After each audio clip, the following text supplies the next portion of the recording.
योगी आदित्यनाथ उत्तर प्रदेश के मुख्यमंत्री, ranking man number 1।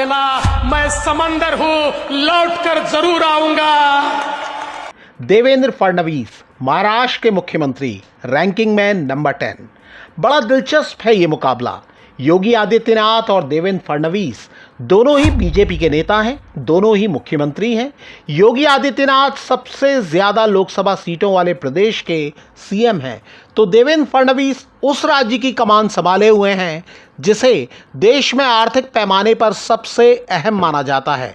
फिलहाल ये दोनों मुख्यमंत्री चर्चा में हैं, अपने फैसलों और अपने बयानों को लेकर ही नहीं, बल्कि बतौर मुख्यमंत्री लोकप्रियता के पैमाने पर भी। यहाँ योगी आदित्यनाथ नंबर 1 है, तो फडणवीस उनसे काफ़ी पीछे 10वें नंबर पर हैं।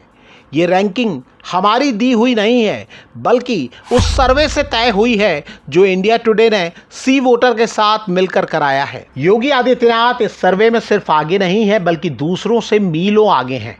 वो 36% वोटों के साथ पहले नंबर पर बताए गए हैं और देवेंद्र फडणवीस को सिर्फ 1.7% लोगों ने अपनी पसंद बताया है। ये सर्वे हो सकता है कि आपने देख लिया हो या इसके बारे में सुना हो, लेकिन आपने शायद जो देखा नहीं होगा या सुना नहीं होगा, हम इस वीडियो में वही बात करने जा रहे हैं। वो बात है कि इस सर्वे के मायने क्या हैं, बीजेपी के लिए क्या मायने हैं और विपक्षी दलों के लिए क्या मायने हैं, राज्य के लिए क्या मायने हैं और केंद्र के लिए क्या मायने हैं, और ऐसे नतीजे आए हैं तो उसके राजनीतिक मायने क्या हैं, हम आपको ये सब बताएंगे।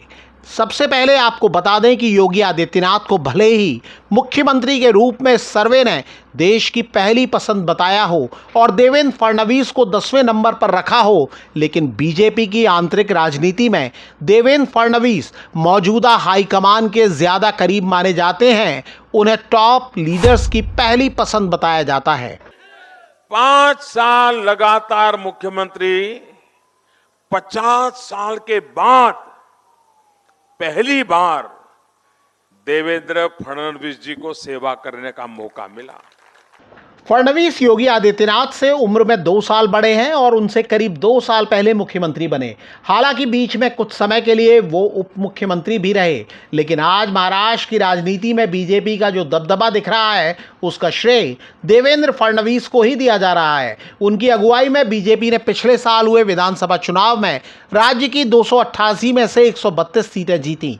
उद्धव ठाकरे की शिवसेना ने जब बीजेपी से गठबंधन तोड़ा था, तो कई राजनीतिक विश्लेषकों ने दावा किया था कि अब बीजेपी के लिए सत्ता में वापसी का रास्ता बहुत मुश्किल हो जाएगा। वजह यह थी कि उद्धव ने कांग्रेस और शरद पवार की एनसीपी के साथ मिलकर एक मजबूत गठजोड़ बना लिया था, लेकिन जल्दी ही उद्धव की शिवसेना और शरद पवार की एनसीपी में टूट हो गई और टूटे हुए धड़े असली शिवसेना और असली एनसीपी माने गए और बीजेपी की अगुवाई वाले महायुति में शामिल हो गए।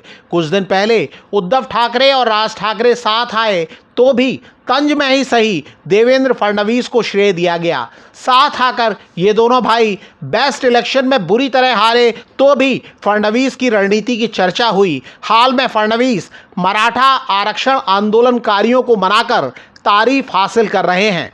देवेंद्र जी का नाम जब तक सूरज और चांद है, तब तक समाज के मन में कायम रहे। आपको याद होगा, मार्च में प्रधानमंत्री नरेंद्र मोदी ने आरएसएस मुख्यालय का दौरा किया था। उसके बाद उनके उत्तराधिकारियों की चर्चा शुरू हुई थी।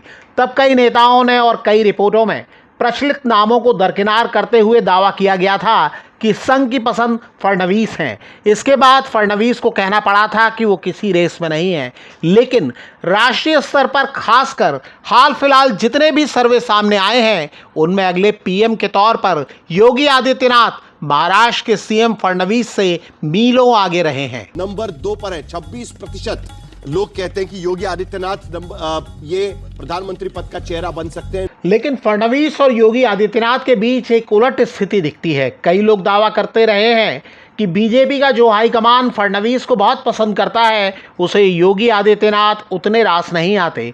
उन्हें मुख्यमंत्री पद से हटाने की अटकलें लगातार चलती रहती हैं। लोकसभा चुनाव के दौरान अरविंद केजरीवाल और विपक्ष के दूसरे नेताओं ने ऐसा दावा किया था। सिर्फ विपक्ष के नेताओं के बयान नहीं, बल्कि योगी आदित्यनाथ की सरकार में शामिल नेताओं के बयान भी ऐसा भ्रम पैदा करते हैं। बीजेपी के कई विधायक भी ऐसी मांग उठा चुके हैं। दावा तो यहां तक किया जाता है कि हाईकमान योगी आदित्यनाथ पर बनी फिल्म की रिलीज में भी रोड़े अटकाता है और इस पर भी विपक्ष के नेता चुटकी लेते हैं। जब उन्हें हम लोग वैसे ही देखते हैं तो क्या फिल्म देखेंगे जाके। लेकिन योगी आदित्यनाथ की लोकप्रियता सिर्फ सर्वे में नहीं दिखती है, जमीन पर भी नजर आती है। विपक्ष के विधायक विधानसभा तक में उनकी जमकर तारीफ करते हैं।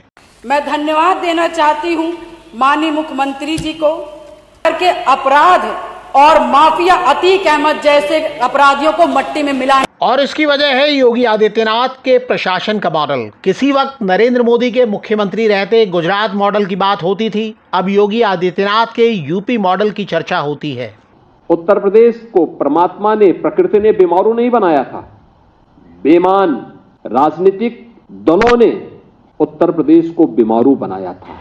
योगी आदित्यनाथ के प्रशासन के कानून व्यवस्था मॉडल की नकल तो बीजेपी शासित हर राज्य ने की। उनके सीएम बनने के बाद बुलडोजर की बात देश ही नहीं इंटरनेशनल लेवल पर होने लगी। बुलडोजर पे हर एक व्यक्ति के हाथ नहीं फिट हो सकते, इसके लिए दिल और दिमाग दोनों चाहिए। योगी आदित्यनाथ बीजेपी के सबसे बड़े स्टार प्रचारकों में गिने जाते हैं। वो जो नारे देते हैं उन्हें संघ प्रमुख मोहन भागवत और प्रधानमंत्री नरेंद्र मोदी तक दोहराते दिखते हैं। और इसलिए हमने कहा कि न बटेंगे और न कटेंगे। बटेंगे तो कटेंगे। लोकप्रियता की रेस में योगी आदित्यनाथ इतने आगे निकल चुके हैं कि बीजेपी के कई समर्थक मोदी का नाम अकेले नहीं लेते, बल्कि योगी का नाम उनके नाम के साथ जोड़ने लगे हैं। और कई विश्लेषक भी दावा करते हैं कि मोदी की जगह योगी ही लेंगे। हालांकि बीजेपी के टॉप लीडर्स में से कोई भी ऐसा कहने से बचता रहा है। इनमें फडणवीस भी शामिल हैं। महाराष्ट्र के विधानसभा चुनाव में बीजेपी की अगुवाई वाली महायुति की जीत का श्रेय जिन नेताओं को दिया गया, उनमें योगी आदित्यनाथ का नाम आगे की कतार में था। फडणवीस से भी इसे लेकर सवाल हुआ, तब उनका जवाब था ये देखना अहम रहेगा।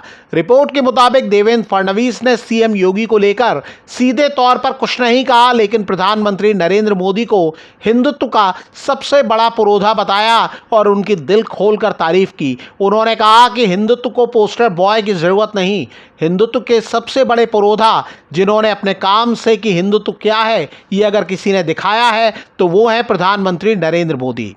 एक सच ये है तो दूसरा सच ये भी है कि कई मौके ऐसे भी आए हैं जब प्रधानमंत्री नरेंद्र मोदी भी योगी आदित्यनाथ की मंच से तारीफ करते नजर आए हैं। 2024 के लोकसभा चुनाव के दौरान कई मीडिया रिपोर्टों में दावा किया गया था कि शुरुआत में बीजेपी के प्रचार होर्डिंग पर सिर्फ प्रधानमंत्री नरेंद्र मोदी का फोटो था, लेकिन बाद में जब लगा कि योगी आदित्यनाथ की तस्वीर न होने का गलत मैसेज जा रहा है, तब उनकी तस्वीर भी लगाई गई। लेकिन योगी आदित्यनाथ खुद पीएम मोदी की जगह लेने के सवाल को टालते रहे हैं। उनका वो बयान बहुत चर्चित हुआ था जब योगी आदित्यनाथ ने कहा था कि राजनीति उनका फुल टाइम जॉब नहीं है, लेकिन फिर भी राजनीति में उनका कद जिस तेजी से बढ़ रहा है उसका असर साफ तौर पर महसूस हो रहा है। और यही वजह है कि वो पब्लिक ओपिनियन और हर सर्वे में नंबर 1 की पोजीशन पर खड़े हैं।